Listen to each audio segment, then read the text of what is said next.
Daemon slayer episode 3।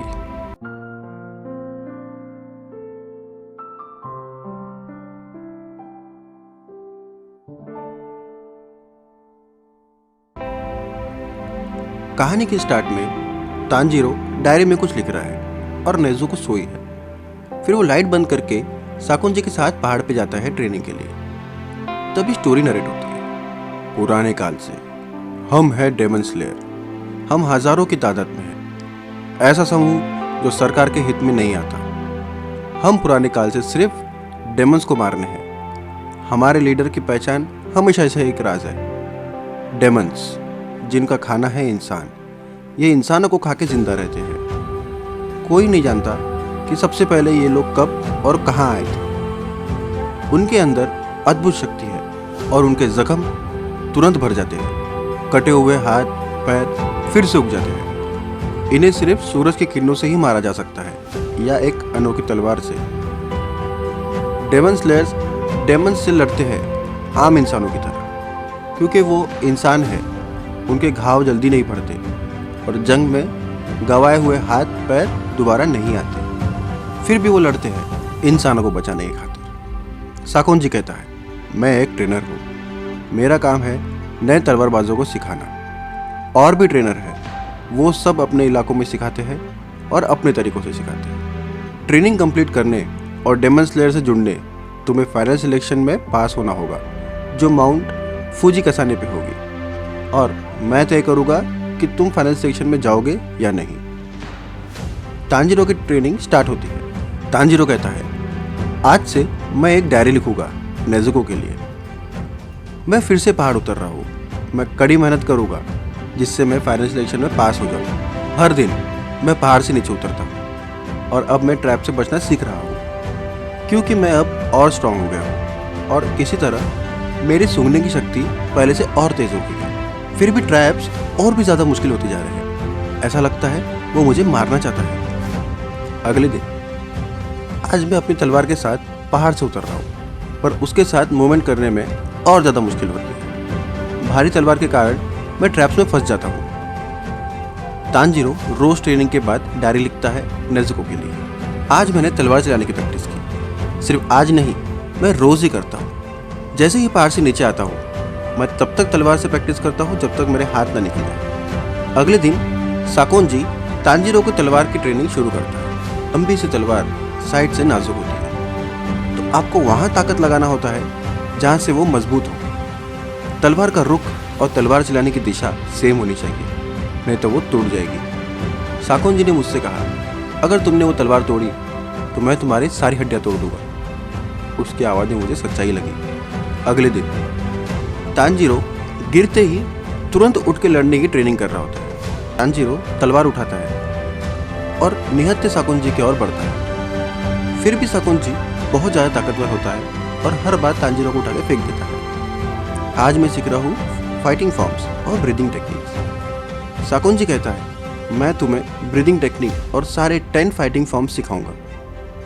एक लंबी सांस लेने से शुरू करो, जिससे ऑक्सीजन तुम्हारे सारे सेल्स तक जा सके। यह तुम्हारी हीलिंग की शक्ति को बढ़ाएगा और तुम्हारी आत्मा को और ज़्यादा ताकतवर बनाएगा। अपनी ऊपरी बॉडी को रिलैक्स करो, पर निचली बॉडी को कड़क तैयार रखो। बढ़िया, अब सांस लो।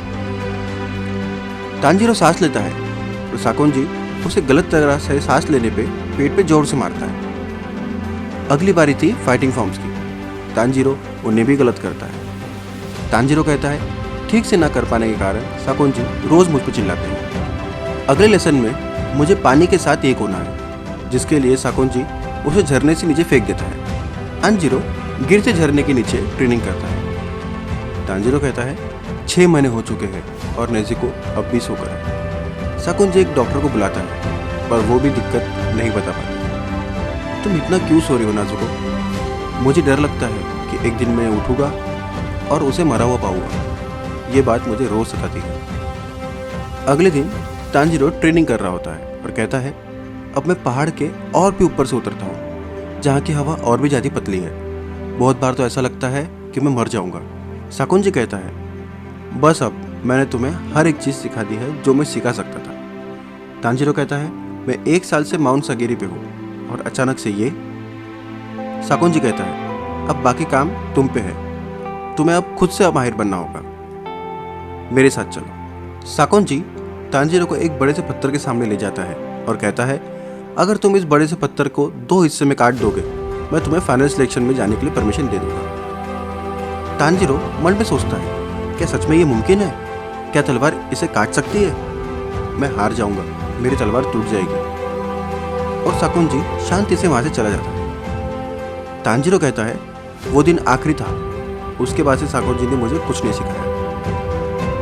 तांजीरो तलवार निकालता है और पत्थर पे वार करता है। तलवार पड़ने पे वो खुद ही हिल जाता है। Scene change. उस दिन के बाद से तांजीरो वो सब प्रैक्टिस करता है जो साकुन जी ने उसे सिखाया था, पर 6 महीने गुजर जाने के बाद भी तांजीरो पत्थर को काट नहीं पाता। तांजीरो कहता है, मैं कड़ी मेहनत नहीं कर रहा हूँ, मुझे और जान लगानी होगी। वो बस हार मानने ही वाला होता है। तांजीरो रोते हुए अपने सर को पत्थर पे जोर जोर से मारता है और तभी वहाँ मास्क पहने एक शख्स आता है। वो तांजीरो से कहता है, आदमी को रोना नहीं चाहिए। तांजीरो कहता है, कौन है ये आदमी और इसकी कोई सेंट भी नहीं है, और ये मास्क क्या है? शख्स कहता है, डेमन स्लेयर अपना दर्द शांति से सहते हैं, क्या तुम वही नहीं बनना चाहते? तो उस तरीके से रहना शुरू कर दो। और वो तांजीरो को लात मारता है और कहता है, तुम स्लो, कमज़ोर और नादान हो, ऐसे इंसान को मैंने डेमन स्लेयर बनते नहीं देखा। तुम और कितने देर यूं ही बैठे रहोगे, लड़ने की पोजीशन लो। तांजीरो खड़ा होता है। शख्स उसे अपने ऊपर वार करने को कहता है। तांजीरो कहता है, पर तुम्हारी तलवार लकड़ी की है, तुम्हें चोट लग जाएगी। शख्स हंसता है और कहता है, तुम्हें सच में लगता है कि तुम मुझे एक खरोच भी दे सकते हो? मैं तुमसे ज़्यादा ताकतवर हूँ, मैंने अपना पत्थर कब का काट दिया। और वो अलग अलग डायरेक्शन से तांजीरो पर अटैक करता है और तांजीरो को हरा देता है। शख्स कहता है, तुमने अभी तक कुछ भी ठीक से नहीं सीखा, खास तौर पे टोटल कंसंट्रेशन ब्रीदिंग टेक्निक। तुम्हें साकुन जी ने सिखाया नहीं। तांजीरो सोचता है, ये साकुंजो को भी जानता है, कौन है ये? शख्स कहता है, तुमने सिर्फ चीज़ों को याद किया है, तुम्हारी बॉडी को नहीं पता कि कब क्या करना है। और दोनों फिर से लड़ना स्टार्ट कर देते हैं। वो कहता है, तुम 1.5 साल से क्या कर रहे हो? अभी तक तुमको माहिर हो जाना चाहिए था। तांजीरो कहता है, मैं कोशिश कर रहा हूँ, मैं रोज़ जी जान लगा के मेहनत कर रहा हूँ, पर कुछ हो नहीं पा रहा, मुझे नहीं लगता इसके आगे मैं जा पाऊँगा। शख्स कहता है, अगर तुम अपने आप को आदमी कहते हो तो तुम ये कर सकते हो, अगर तुम डेमन स्लेयर बनना चाहते हो तो तुम्हें आगे बढ़ते रहना होगा। मुझे बताओ तुम क्या कर सकते हो? और तांजीरो को एक ही बार में बेहोश कर देता है। तब वहाँ एक लड़की आती है और वो शख्स उसे कहता है, बाकी सब मैं तुम पे छोड़ता हूँ। रात हो जाती है और तांजीरो होश में आता है। लड़की वहाँ बैठी होती है और कहती है, क्या तुम ठीक हो? तांजीरो कहता है, प्लीज़ कह दो कि तुमने देखा उसने किस तरह मुझे मारा, उसकी तलवार ज़रा भी ताकत नहीं छोड़ती, और वो सब बहुत ही प्यारा था, मुझे भी उसके जैसा बनना है। तुम्हें क्या लगता है ऐसा हो सकता है? लड़की कहती है, मैं जानती हूँ कि ऐसा हो सकता है, क्योंकि जब ये होगा मैं भी वहीं रहूँगी तुम्हें देखने। तांजीरो उसे उसके बारे में पूछता है तो पता चलता है कि उसका नाम माकोमो है और जिसने उसे मारा वो साबितो था। माकोमो मेरी हर गलतियों को निकालती थी, पर जब मैं उसे पूछता था कि तुम ये सब क्यों कर रही हो और तुम कहाँ से आई हो, वो कुछ नहीं बताती थी। माकोमो कहती है, साबितो और मैं साकुन जी को बहुत पसंद करते हैं। तांजीरो कहता है, ये बात वो बहुत कहती है। माकोमो और साबितो भाई बहन नहीं है, दोनों अनाथ है, साकुन जी ने ही दोनों को बड़ा किया है। माकोमो कहती है, हम अकेले नहीं हैं, और भी बहुत सारे बच्चे हैं, वो हमेशा तुम्हें देखते हैं तांजीरो। माकोमो समझाती है, टोटल कंसंट्रेशन ब्रीदिंग से तुम्हारा ब्लड सर्कुलेशन बढ़ता है, क्योंकि तुम्हारी हार्ट बीट तेज़ हो जाती है, जिससे तुम्हारी बॉडी का टेम्परेचर भी बढ़ जाता है और जिससे एक इंसान भी डेमन की पावर से लड़ सकता है, जिसके लिए तुम्हारे लंग्स की क्षमता बढ़ाना बहुत ज़रूरी है। बहुत ज़्यादा ऑक्सीजन एकदम से नसों में जाने से तुम्हारे मसल्स भी स्ट्रांग बन जाएंगे। तांजीरो को कुछ समझ नहीं आता।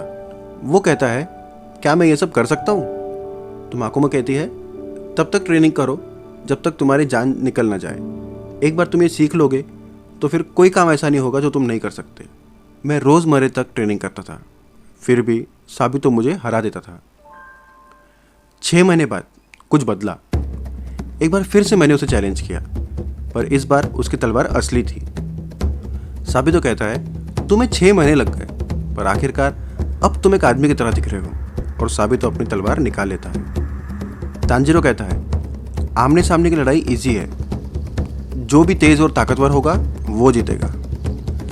लड़ाई जैसे ही शुरू होती है अगले ही पल खत्म हो जाती है। आज जरा से देर पहले तांजीरो की तलवार साबितो से पहले पड़ती है और साबितो का मास्क कट जाता है।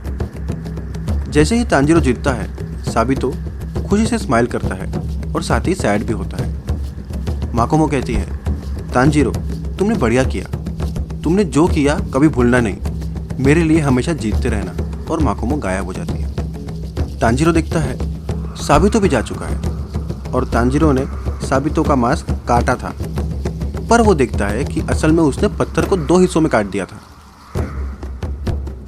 इसी के साथ एपिसोड 3 भी खत्म। स्टोरी अच्छी लग रही है तो शेयर करो ना, और को भी बताओ और सब्सक्राइब करके वीडियो पे लाइक और कमेंट करो। मिलते हैं अगले एपिसोड में।